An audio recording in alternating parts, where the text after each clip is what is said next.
And it's specifically inspecting the fact that Dak Prescott, and this is a technical term, has owned the New York Giants in his career. He's beaten them 12 straight times. In fact, the last time Giants beat Dak is in 2016. Ugh, not a good trend. But we're not talking about trends. We're talking about the current NFC East standings and where we look today with this specific division. If Dak, let's just play a what-if game, does not beat the Giants for a 13th consecutive time this evening on Prime Video, the Cowboys would fall to 1-3, leaving the Commanders up top and the Eagles at 2. Look at that pole position. It might not be fair to use the term must win. We don't like to do it in September. It's a little uncomfortable. But for a team with massive expectations, with an owner, guys, that says, I have a Super Bowl roster every year, it seems like, what could the Cowboys do to be a little bit more convincing on Thursday night against the Giants, Peter?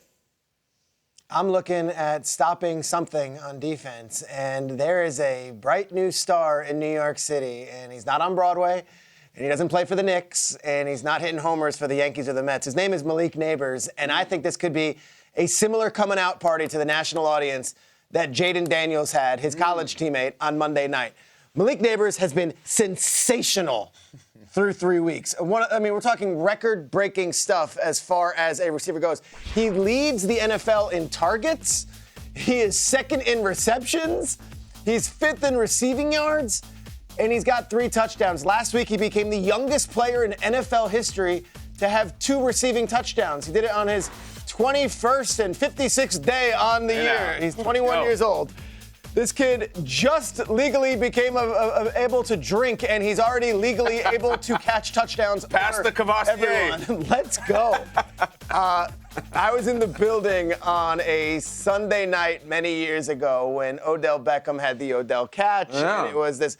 The Giants got blown out by the Cowboys that day. No one remembers that. What they remember is that this bright, shining star, a rookie out of LSU, made one of these incredible plays on national television with Al Michaels on the call. Here is a rookie out of LSU playing the Cowboys on national television with Al Michaels on the call. I think we could get one of them. I think Nabers could go bonkers tonight.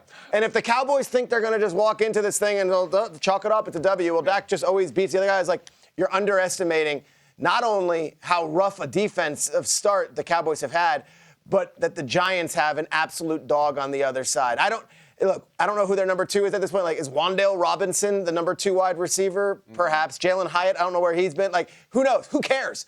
For the Giants, it's all about Nabers right now. And if you're a Cowboys fan, if you don't know the name, you don't know the game, I think you're going to realize awfully quick that the Giants' offense so far this season has been hand off to Devin Singletary, throw the ball to Nabers, throw the ball to Nabers, throw the ball to Nabers, throw the ball to Nabers. I'm excited for tonight, and if you're a Cowboys defense, you better come ready to stop him because this guy has been electric 3 weeks through the season. No, you're right, Peter, and I'm so glad you brought up Nabers. He's been electric, as you said in your piece, but he's going to continue to be electric tonight if the Dallas Cowboys do nothing with this run game. I know we've been hounding on their run game defense all week long. Mike Robb went in on their run game defense all week long. But when I watched this film, when I turned it on, these guys aren't even getting set. Like, they're running around. The Ravens are ready to snap the ball, and DBs are moving around, linebackers are moving around, and from a defensive standpoint, you have no chance of stopping the run when you're not even aligned. But I think they're going to be fine. It's just taking some time. Why? Because they have Eric Kendricks, who's been one of the better linebackers in this league for a while now. And he's paired up with Mike Zimmer, who coached him for 7 years in Minnesota. So if you look at anybody who's comfortable in this system, it is Eric Kendricks. He had a good game last week. So it's just about trying to get everybody on the same page as him. Now, they do have a good running game coming into town. With the New York Giants and Devin Singletary. I looked at his stats. He has 42 carries, 197 yards, and 2 TDs. He should have had a 3rd TD, but he busted a Jerick McKinnon and sat down right before the end zone line, as a situational awareness veteran would do. So talking about Malik Nabers, if they can't stop this run game, Malik Nabers will have that game that you're talking about, Peter, where he's just all over the field making circus catches, scoring touchdowns, doing all of the things that we've been used to seeing him do for the past 3 weeks. So it's going to start and end with the run game. And if they can't stop that run game, it's going to be a long night for them. It's a distinctive club, isn't it? Those guys who go down at the 1-yard line. You mentioned Jerick McKinnon, Todd Gurley, Brian Westbrook, and now Devin Singletary. Forgetting Ahmad Bradshaw almost did, but then he rolled tried it in. to. Yeah. Yes, it's that fantasy football attack that we all hate. But I like that club, and I love Devin Singletary. You know who is the one person in the entire NFL, if not the world, who I really hope is watching the show this morning? It's a little early there. Maybe they're still at home, or maybe they're at the facility. CeeDee Lamb, are you watching the show? Are you taking in what we're talking about here? You are a $136 million superstar wide receiver who wears 88, who has the star on his helmet. And we started the entire show with a love letter to a rookie wideout who has played 3 games for your arch rival. Peter started the show he went like this. Malik Nabers has been sensational. He went with his hands. Sensational. He almost cleared the entire table. And he's right, CeeDee Lamb. He has been sensational. Where have you been? CeeDee Lamb, it's time to go. This is when you announce yourself as, whoa, whoa, whoa, whoa. I don't give a damn about Nabers. I am the guy in this game. I am the guy on Amazon. I am the guy with Al Michaels. I am the guy talking to Kaylee Hartung after the show. CeeDee Lamb had some incidents last week. He's on the sideline. He's yelling. He has a fumble. He has a drop. Afterwards, this week, he talked, I thought, really well about what he did wrong and what he can't do again. He took ownership. Well, now it's time to take over. Let's go, CeeDee Lamb. Is there never a big time for you to have a big game? This is what the Cowboys exist for. This is what you were drafted for, to beat the Giants under the lights, wear 88, go nuts. I mean, it's a really incredible thing that everyone's freaking out, and I don't think it's just Peter. Watch the coverage tonight. It's going to be Nabers, and it should be, because he feels like the new CeeDee Lamb, and you feel like a guy who has been average since then. One of the best things you have going for you, CeeDee, is Brandon Ayuk. Trust me, because there are much more eyeballs on what he's not doing than what you're not doing. If CeeDee Lamb goes out tonight and has 4 catches for 61 yards and a drop, the ceiling is falling on them.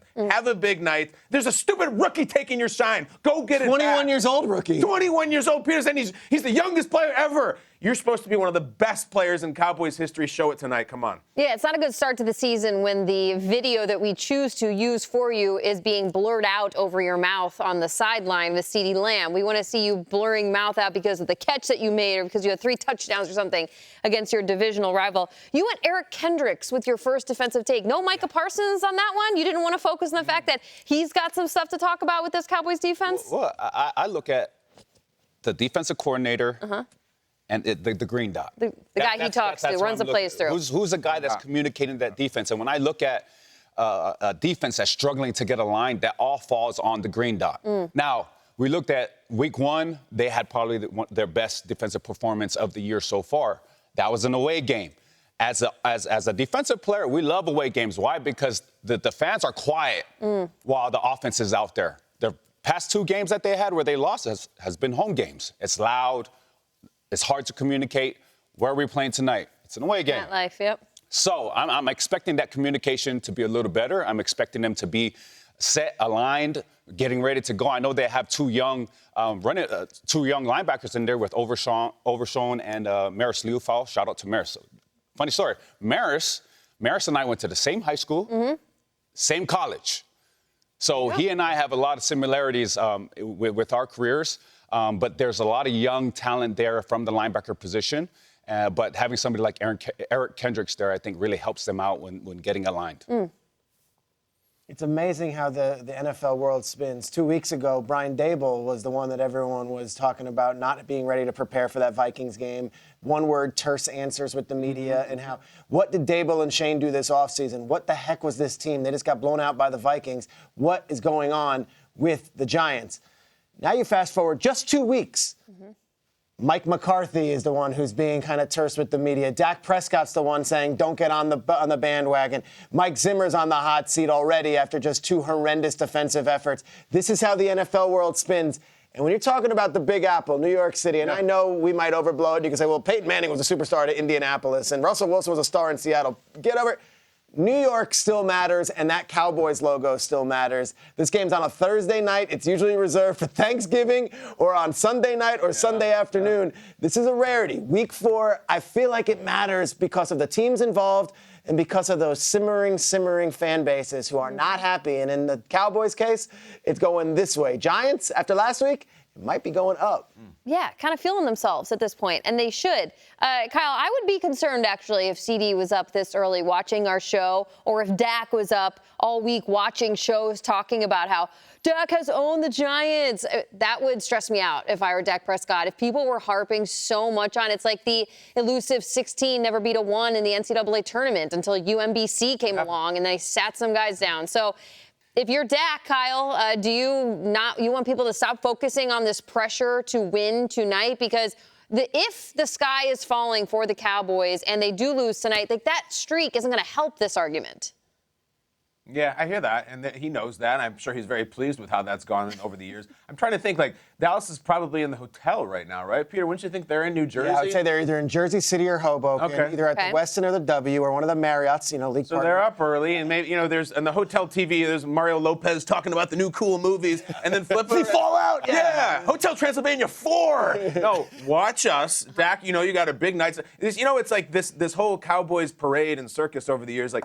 I look into this game tonight, I really don't have any concerns about Dak Prescott at all. Do you? I mean, it's like we're talking about the defense, the run game, this wide receiver. We're not even talking about Dak because I think Dak is going to be really good tonight. He always is. I don't know if they can tackle anybody, and I don't know if the super expensive wide receiver is going to carry the load because, as we know, guys, they don't really have any running backs. They don't really have anything. So, the plan for this season, I think, ostensibly for the Jones boys, was that CeeDee Lamb was going to catch 130 balls, and they're going to try to just tackle somebody on defense. Neither plan is working so far. That Week 1 win seems a long, long way away. Believe me, as the Cowboys bubble and the media and the prestige, if they lose to Daniel Jones tonight, another name we haven't mentioned at all, it's going to be tough tomorrow. 1-3 is see you laterville. So, yeah, Dak's played great against the Giants. I hope you're enjoying that nice hotel room. Dak probably doesn't have a roommate at this point, right? Probably just him. Maybe you should have be roommates with CeeDee Lamb so they can be on the same page tonight. Peter, really quick, Giants fans, they probably want to get back in the building and clean up whatever the Giants left on the field against the Vikings. This is the next home game, right, since they did whatever they did not do against the Vikings to open the season? Yeah, and the weather is a little weird right now. There's rain coming down, and it's like it could be like an ugly night out there in MetLife, which I think plays into the Giants' style perfectly. Let's run the ball with Devin Singletary with our new offensive line right up the gut and make Mozzie Smith and that vaunted Dallas Cowboys defensive line have to really step up. And Peter, fire us up about Daniel Jones tonight. Are we going to have a night from him? I don't know what to expect. I don't know. It's hard for me to get fired up by Daniel Jones after 6 years. It's like you want to get fired up by Daniel Jones, then he'll do that bone-crushing mistake, and you're like, what is this? So, throw it to Nabers. Again, another opportunity to get a win, but he doesn't beat Dak Prescott.